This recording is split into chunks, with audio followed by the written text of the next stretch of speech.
అత్యంత కృపగలిగిన యేసు క్రీస్తు నామములో వాక్యాన్ని వింటున్న బిడ్డలందరినీ కూడా దేవుడు సమృద్ధిగా దీవించి ఆశీర్వదించును గాక. ఆమేన్. ప్రియ దేవుని బిడ్డలారా, అందరూ ఎలాగున్నారు? బాగున్నారు కదూ? ఉదయమే లేచి ప్రార్థన చేసుకున్నారా? కుటుంబ ఆరాధన చేసుకున్నారా? పరిశుద్ధ గ్రంథాన్ని చదివి ధ్యానించారా? అందరూ కలిసి ప్రార్థన చేసుకుంటున్నారా? లేక ఎవరి ప్రార్థన వాళ్ళది అంటూ వాళ్ళకు మూల వీళ్ళకు మూలకు వెళ్ళిపోతున్నారా? కలిసి ప్రార్థించడం ద్వారా, కలిసి ఆరాధించడం ద్వారా, కలిసి ధ్యానించడం ద్వారా ఎన్నో ఆశీర్వాదాలు ఉన్నాయి. ఈ రోజుల్లో సాతాను అనేక రూపాల్లో ప్రవేశించి కుటుంబాల్లో నెమ్మది లేకుండా చేస్తున్నాడు. తమ్ముడు, చెల్లి, అమ్మ, బ్రదర్ గారితో మాటలు లేవా? బ్రదర్ గారు ఏంటి చెల్లంతో మాట్లాడలేదంట? పిల్లలతో సరిగా మాట్లాడకుండా ఒకే ఇంట్లో ఉంటూ ఒకరితో ఒకరు మాట్లాడకుండా దురాత్మల సమూహంతో బాధపడుతున్నారా? ఎందుకంటే మరి సువార్త పాఠాల్లో అనేక దెయ్యాలు అనేక మందిని అనేక రకాలుగా ఇబ్బంది పెట్టాయి. మీరు చూడండి బిడ్డలారా, మార్కు వార్త 9వ అధ్యాయం 17వ వచనం కానీ, మత్తయి వార్త 9వ అధ్యాయం 32వ వచనం చూసినప్పుడు అక్కడ ఒక మోగదయ్యం ఉంటది. నిజమే, ఈ రోజున మోగదయ్యం పట్టినటువంటి వ్యక్తులు మందిరానికి వెళ్తారు కానీ నోటితో కనీసం స్తోత్రం కూడా చెప్పరు, దేవుణ్ణి ఆరాధించరు, దేవుణ్ణి ఘనపరచరు. బిడా, నీ కుటుంబంలో ఈరోజు లేదా నీ జీవితంలో ఈ మోగదయ్యం పడితే నీ భర్తతో మాట్లాడవు, భార్యతో మాట్లాడవు, పిల్లలతో మాట్లాడవు, అలా మౌనంగా కూర్చుంటా ఉంటావు. దయచేసి దేవుని బిడ్డ, మందిరానికి వెళ్తావు, అలాగే కూర్చుంటావు. కనీసం దైవజనుడు స్తోత్రం చెప్పమ్మా, హల్లెలూయా చెప్పమ్మా, ప్రార్థన చేయమ్మా, పాట పాడమ్మంటే కనీసం మాట్లాడకుండా ఉంటున్నావంటే నిన్ను బాధ పెడుతున్నది తెలుసా? నిన్ను ఆవరించిన దురాత్మ మోగదెయ్యం. దయచేసి కొంతమంది ఈ మోగదెయ్యం పట్టిన వాళ్ళు ఏం చేస్తారు? మోగగా అలాగే మోగోళ్ళలాగా అలాగే ఆగిపోతున్నారు. యేసు నామములో ఆ మోగాత్మ మీ కుటుంబాన్ని విడిచిపెట్టి బయటకు పోవుగాక. ఆలోచన చేద్దాం. మరికొంతమంది బిడ్డలను గమనించండి దయచేసి. మరి మార్కు వార్త 9వ అధ్యాయం 25వ వచనంలో మరి కనబడినట్టుగా చెవిటి దెయ్యం కొంతమందికి మంచి మంచి మాటలు వినిపించో, సరి చేసుకుండ్రా బాబు అని వాక్యం, చక్కని వాక్యాలు చెబితే ఆ చెవులకి ఎక్కో.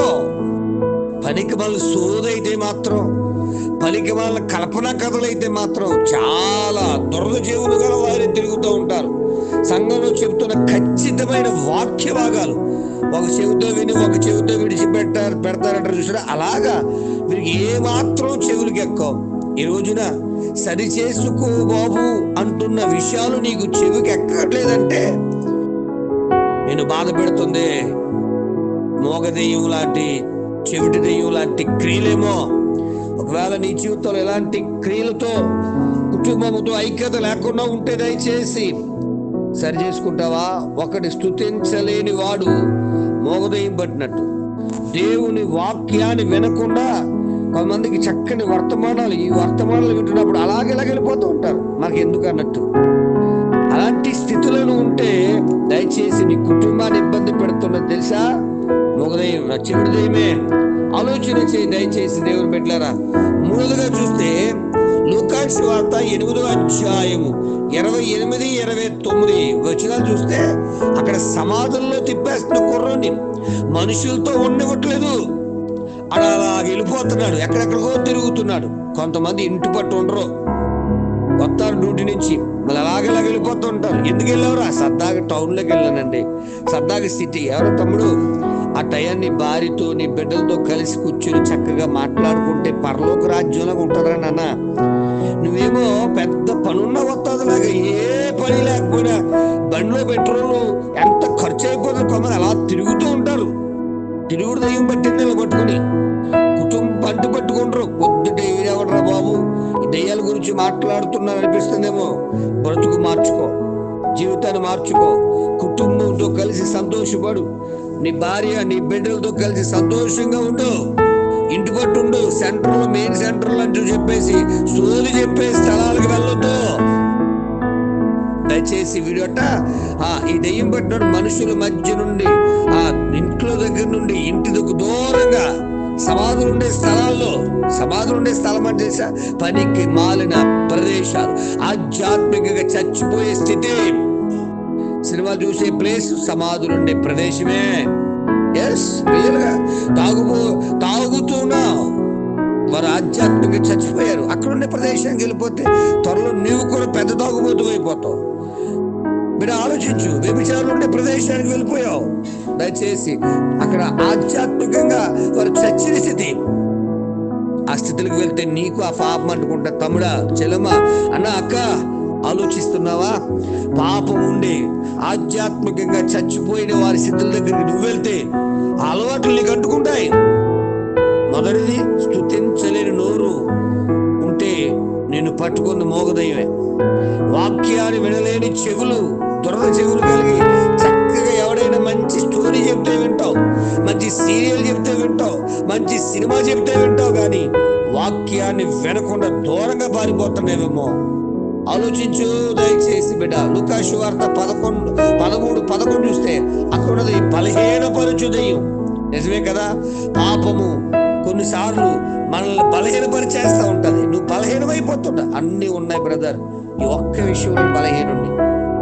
ఈ సిగరెటే నన్ను బలహీనపరుస్తుంది, ఈ త్రాగుబోతనమే నన్ను బలహీనపరుస్తుంది, ఈ సీరియలే నన్ను బలహీనపరుస్తుంది, లేకపోతే ఈ పలికి వలన ఈ అలవాటే నన్ను బలహీనపరుస్తుంది. తమ్ముడు, నువ్వు ఏ బలహీనతతో బాధపడుతున్నావు నాకు తెలియదు, కానీ దేవుడు నీ బలహీనత నుండి, ఆ బలహీనపరిచే దెయ్యము నుండి విడుదల పరచడానికే ఈ వాక్యం దానితో మాట్లాడుతున్నాడు. ఆలోచిస్తున్నావా? మగవాడిగా స్తుతించకుండా ఆగిపోతున్నావా? చెవిటివాడిగా దేవుని వాక్యాన్ని వినకుండా తిరుగుతున్నావా? ఆలోచించు. కుటుంబ పట్టు ఉండకుండా సమాధులుండే ఆ స్థలాలకి తిరుగుతున్నావా? దయచేసి, అనగా పాపం ఉండే స్థలానికి తిరుగుతున్నావా? కొన్నిసార్లు బలహీనమైపోతున్నావా? ఆలోచించు. మరికొంతమంది ఇంకొకటి ఏంటంటే మరి పుతుంది, అనగా సోది చెప్పి కొంతమంది అండి, అయ్యి బాబోయ్ ఎంత చెప్తారండి బాబా, టైం సరిపోదో, అలాగ గడిపేస్తారు. వీళ్ళ గురించి వాళ్ళ గురించి సోది చెబుతూ. అపొస్తలుల గారు 16:16 మనకు కనబడుతుంది. సోది చెబుతూ వాళ్ళ గురించి వీళ్ళ గురించి కొంతమందికి ఇలా చెప్పుకుంటూ ఉంటే సమయమే సరిపోదు. కొంతమంది అరుగుల మీద కూర్చుని, కొంతమంది అక్కడెక్కడ కూర్చుని, ఏ పని లేకుండా ఇంటికడ బోల్డ్ పని ఉంటుంది, ఆ పనులన్నీ పక్కన అనేసి రాత్రి ఇప్పుడు 9 వంట మొదలెడుతుంది తల్లి. అప్పుడు దాకా ఏం చేసింది? సోది. ఉదయకాల సభలు ఎప్పుడో మొదలెడతారు తండ్రి, అప్పుడు దాకా ఏం చేశాడు? సోది. అప్పుడు సోది చెబుతున్నావా? పనికి వాళ్ళు సోది. ఈరోజు సెల్ ఫోన్ లో సోది. ఎందుకు పనికిరాని ఊసిపోని కబుర్లు చెప్తూ సమయం అంతా వ్యర్థపరుస్తూ దేవుడి నామాన్ని మహిమపరచలే స్థితిలో వెళ్ళిపోతున్నారు. వాక్యం వింటున్న బిడ్డ, మరి ఇక చాలా ఉన్నాయి. దయచేసి ఇవి చాలు అనుకున్నాను. ఉదయకాలం సమయానికి నీ కుటుంబాన్ని పాడు చేస్తున్నాయి, నీ ఆధ్యాత్మిక జీవితాన్ని నాశనం చేస్తున్నటువంటి ఈ దెయ్యపు లక్షణాలన్నీ ప్రభు దగ్గరకు వచ్చాయి. నాలో ఈ సోది చెప్పే లక్షణం ఉంది, నాలో స్తుతించలేని నోరుంది, నీ వాక్యాన్ని వెళ్ళలేని చెవులున్నాయి. అయ్యా, ఇంటి పట్టు ఉండకుండా ఇగో ఆయా స్థలాలు తిరిగే లక్షణాలు ఉన్నాయి. విడిచిపెడతాను బాబు, నీ కృప నా పట్ల విస్తరింపు చేసి నన్ను సరిచే. నాలో ఉన్న ఈ చెడు లక్షణాలన్నీ కూడా తీసివేయనైనా ఈ చెడు దెయ్యాలను విడిచిపోయి నాలోంచి బయటికింటే ప్రభు నువ్వు ప్రార్థించగలిగితే తప్పకుండా దేవుడు నీ కుటుంబాన్ని, నిన్ను ఈ పనికి మన లక్షణాలు తీసి మంచి లక్షణాలను అభిషేకిస్తాడు. అటువంటి కృపా దైవ సహాయం దేవుడు మనకు అనుగ్రహించును గాక. ఆమె. తండ్రి నీకు స్తోత్రాలు. ఎందుకు ఉదయకాల సమయంలో మరి ఎవరిని బట్టి నాకు తెలియదు, కానీ ఒక ప్రత్యేకమైన రీతిలో నన్ను ప్రేరేపించిన ప్రేరేపణ బట్టి స్తుతిస్తున్నాను దేవా.